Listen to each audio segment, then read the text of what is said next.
很久很久以前，有一个魔法师，他努力的练习魔法，然后就被附身了。终于，他就勇者打败了。故事完。好了，上干货。这是沼泽基站的显示屏，相信大部分玩家都见过，但这实际上却是一幅拼图。不信，看下面这张图，总共40块，还是6边形的拼图。这幅拼图的意义是什么？又隐藏了什么内容？后面会进行解析。让我们回到剧情开始。莎莉向我们提出了一个问题，但他为了完成灰玉体研究，付出了那么多牺牲，现在却只能被当作危险的异类来对待。我觉得这对他来说太不公平了。这个问题与其说是问雷比利亚，不如说是莎莉在问自己。奈美西斯是经过赦免天使改造的，现在的她在身体结构上已经称不上人类，所以她对雷比利亚是感同身受。她希望雷比利亚被大家当成正常人看待，也是希望自己不被特殊对待。在主角对话里提到，在磊贝的梦境中与他产生意识连结。磊贝究竟算不算阿比斯呢？按照灰玉体的描述，他们是具有蜂巢意识的，而朝姆就是最上线，可以查看所有阿比斯的所闻所见。那么磊贝属于其中的一环吗？我们都知道雷比利亚已经阿比斯化，但为什么磊贝却保持了人形？阿比斯的转化看来还需要一个条件，那就是无序深渊的黑市仪式场，只有经历过某种仪式，才能彻底转化为阿比斯。雷比利亚在去深渊前也能保持人类的意识，但到了仪式场后，就完成了彻底的转化。同样有此问题的还有被吞噬者能量侵蚀的天狼，被阿比斯窃取意识的爱丽丝，被耶梦家的寄生的乌米。可见主角团这边的隐患还是挺大的。这里说是雷比利亚和磊贝进行的连结，说明磊贝还是安全的，并没有受到朝姆的直接影响。聊天完毕，接到星环邀请，来到了银暗研究所。雷比利亚释放的黑雾是什么东西？不仅可以隔绝仪器的检测，还可以屏蔽朝姆的探视。这种黑雾会不会成为雷比利亚的专属特技呢？接下来就是雷比利亚带来的消息，某些让他们非常在意的东西是什么？朝姆被什么人囚禁了？之前也做过很多猜测，现在看不论是伊卡洛斯的叙述，还是古老的仇恨，矛头都指向了艾达星的土著艾达星人。人类是在公元2547年殖民的艾达星，现在才公元2712年，总共时间165年。这也是小峰为什么推测遗迹不可能是人类建造的原因，以及为什么会有土著文明的存在。艾达星被人类称为第二地球，说明它的环境也是可以孕育生命的。那么古老的艾达星人在什么地方呢？在我们目前踏足的区域都没见过艾达星人，但我们可以找到他们修建的遗迹。遗迹想必每个玩家都进去过，但你真的知道它在什么位置吗？我们在地图上见到的并不是真的遗迹，而是遗迹的传送门。这种古老的传送门俯视看是个正三角形，3条边各有一个门可以进入，由中间的光柱将我们传送到对应的遗迹。在地负3遗迹可以很清楚地看到周边的环境，这里甚至已经不像在亚夏大陆上，周边还能看到旧联邦的造物，可见大灾变前人类对遗迹的研究已经很深入。那么艾达星人在哪里呢？目前我们能看到的只有他们留下的雕像。小峰跑了各个遗迹，发现了很多款式的雕像，能看出来他们也是有男女之别的，而且似乎还有巫师一样的存在。在遗迹的石刻上还能发现他们的印记，甚至还有一些人物壁画。他们使用的武器多为冷兵器，但在他们手里也有着水晶一样的东西。能有实力囚禁朝姆的非他们莫属了。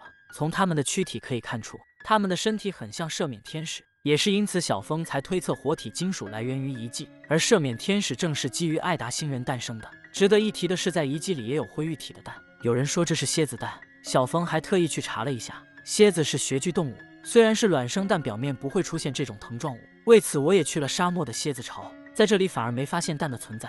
这种蛋在亚夏的遗迹里数量不少，CR 遗迹到处都是。我们知道海加德是使用过这些遗迹的，如果这些蛋出现在海加德使用期间，不可能没有书籍记载，也不可能不被拿去研究。这就说明遗迹里的蛋出现在海加德实验室废弃以后，之后海加德就没人去探索遗迹了，也就是公元2667年以后才出现的蛋。到此很多问题都说得清楚了。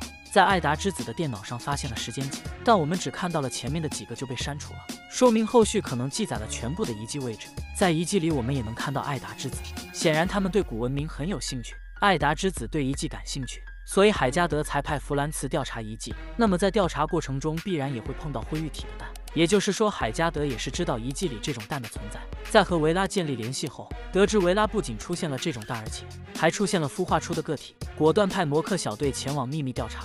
摩克在得知朝姆的存在后，就一直在寻找朝姆的下落，而朝姆正是灰玉体蛋苏醒的关键。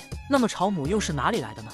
目前有2种猜测，第一种是艾达星人培育出来的，灰玉体整个族群都是生物军队，用来奴役参加战斗，从灰玉体目前的种类来看，也已经发展出了军队的雏形。第二种是外星来客，朝姆属于入侵的一方。艾达星人和阿比斯有过一场激烈的厮杀，并最终将朝姆囚禁，但却没办法消灭他。而余下的灰玉体都进入了蛰伏期。大灾变的异动惊醒了朝姆，他开始唤醒灰玉体族群。灰玉体为什么攻击生态研究站？以前也猜测过很多，但出了沼泽地图后，目的就明朗了。为了繁衍，灰玉体的产生，以前的介绍是强大的阿比斯会伴生灰玉体，但从沼泽的原巢系统来看，灰玉体产生的方式并不唯一，还可以通过孵化者的培养来生产个体。但同时也有个疑问，原巢的产生并不是最近才出现的，而天狼经常来此采摘样本，基站也有人巡逻驻守，他们都不知道原巢的存在吗？从倒霉蛋的笔记可以看出来，晋都对沼泽的研究并没有多深，召唤方法还是倒霉蛋试出来的，可能也是疲于应付灰玉体的袭击吧。让我们再回到剧情，灰玉体潜伏在哪里？自从寄生型灰玉体出现，一下子连人类世界都不安全了，每个人都可能成为附身的对象。目前也没有好的对应措施，不过剧情里倒是提出了方案，就是让苏醒后的雷比利亚分辨，到了因内斯以后，我们可能面临的不再是单纯的战斗，而是要和附身的阿比斯斗智斗勇了。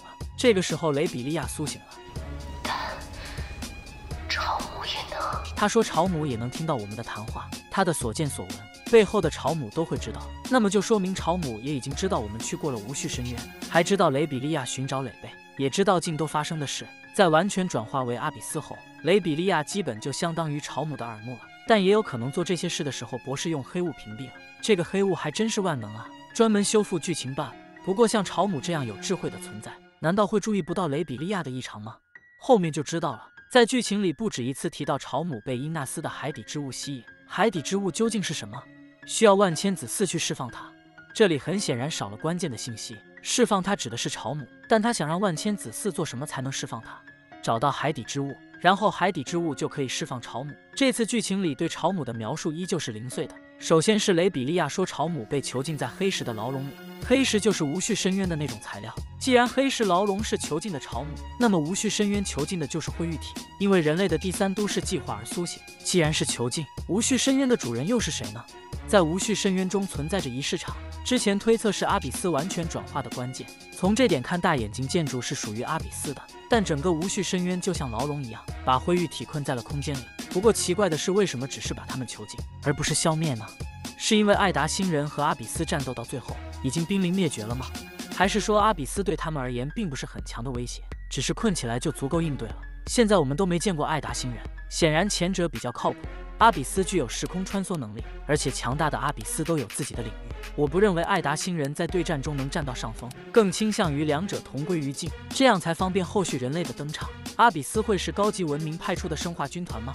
用来占领众异的星球，或者阿比斯本身就是一种生物族群，通过在宇宙中时空穿梭，寻找适居的星球，然后会把原住民消灭或者转化掉，但他们却在艾达星人手里吃瘪了。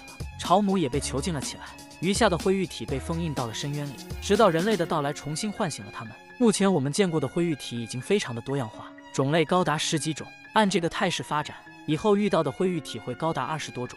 从雷比利亚的研究我们能看出，灰玉体有些是转化而来的，那我们现在遇到的灰玉体是否就有过去的艾达星人转化而来的呢？灰玉体的转化外形感觉挺随机的，雷比利亚的外观就保持了人形，耶梦家的也有着人类外形，但是我们在深渊见的灰玉体却是什么形态都有的，爬行者、认猪、吞噬者都能找到原型，不禁想问艾达星有动物吗？亚夏虽然也有野生动物，但显然不够丰富。既然艾达星是第二地球，有没有孕育出和地球一样的生态呢？答案是有的，吞噬者就是很好的例子，它是已经为原型，这在游戏里是能找到文案的。灰玉体必然不会和地球发生交集，那鲸就只可能是艾达星的产物，这说明过去的艾达星也是一颗生机勃勃的星球，有着丰富的生态环境。但灰玉体的出现改变了这一切，大量动物都被转化成了灰玉体，这也是为什么灰玉体里有大量动物型的原因。艾达星人和灰玉体展开了保卫战役，现在又轮到我们了。雷比利亚说黑石的牢笼就在伊纳斯附近，推测存在无序深渊一样的空间，这都不用推测了，剧情只要说一次那就肯定是有的。但我好奇，为什么伊卡洛斯追寻朝姆的时候却跑了好多个地方？难道说朝姆所在的空间是可以随意转移的吗？博士说朝姆古老的记忆和仇恨，朝姆对我们人类肯定是没仇恨的，有仇恨的只可能是囚禁他的人，也就是艾达星人。这也佐证了艾达星人囚禁了朝姆，不然这古老的仇恨真不知从何而来。博士说朝姆注意到他了，再次躲回了黑雾里。但这样真就没事了吗？殊不知这次谈话正是一切祸端的开始，因为本次会议朝姆全程监听了，而且一字不漏。不信就看看后续的剧情发展。本来我们是准备搭着月门前往伊奈斯的，但西里说5分钟前还是好好的，现在就定位不到坐标了。这一切未免太过巧合了吧？事实真相是，我们刚和博士开完会，朝姆垂帘听政，全程参与会议。之后为了阻止我们，派遣耶梦家的前往沼泽，并附身在了某倒霉魔术师身上，然后去哨站关停了防御立场。同时灰玉体袭击了3座基站，这才发生了西里说的折月门事件。但这里也有一个疑问，此时的伊卡洛斯是否在维拉呢？时间往回拨一点，于林说向海加德总部求援，而埃文斯联系的正是伊卡洛斯，是不是一下子感觉逻辑性很强了呢？他是走传送门回来的，但是先到了竞斗数值。朝姆对这次会议高度重视，立刻就摧毁了基站，可见他不希望海加德的人参与此事，也说明海底之物对他极为重要。我们正要前往哨站，天狼的语音就接了过来。听说10号哨站出事了。你也要掺和进来？顺便说一下，我已经找到了天狼强力的秘密。众所周知，天狼是单手接吞噬者攻击的人，之后就一直被这股能量侵蚀，夜不能寐。其实这在游戏里也是有研究的，在雷比利亚的实验室里有着一型聚合物的记载。灰玉体能量对生物体的神经系统有刺激作用，可以强化单兵作战能力，但要扛得住这种物质对身体的腐蚀，天狼为了获取力量代价也是巨大的。异色瞳就是这么来的。这里的通信显然不是无意的，而是鱼鳞派来的。天狼身为禁都底牌，不论是之前去实验室，还是现在前往哨站，都只属于鱼鳞调遣。可见鱼鳞对此事也很重视，就是可怜现在的禁都只有某个小个子留守了。